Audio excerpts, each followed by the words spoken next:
वृंदावन प्रसिद्ध संत प्रेमानंद महाराज शरीर असुस्थता को नहीं प्रचार मिथ्या।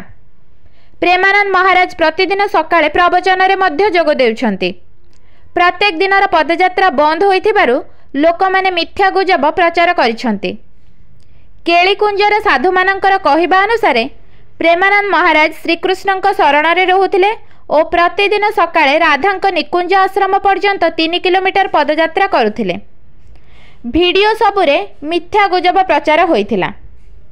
वास्तव में से एबे आश्रम रे रहुथिबारु एही सकाळर पदयात्रा बंद हो जाइछि। तांकर दुईटी जाक किडनी 20 वर्ष पूर्व खराब हो जाइथिबारु सेबेठारु से एबे पर्यंत डायलिसिस रे थिले और वीडियो सबुरे फोटो गुड़िक पुराणा अटे। महाराज निजे प्रवचन समय निजर प्रतिक्रिया रखी मिथ्या गुजब उपरे विश्वास न करने को मंतव्य देइछंती। दयाकरी सोशल मीडिया रे कौनसी भी पोस्ट सत्यता न जानी विश्वास करंतु नहीं और शेयर करंतु नहीं। प्रेमानंद महाराज जड़े प्रसिद्ध संत।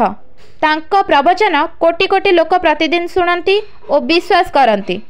एभली स्थिति रे तांको स्वास्थ्य विषय रे मिथ्या प्रचार अत्यंत निंदनीय और पाप।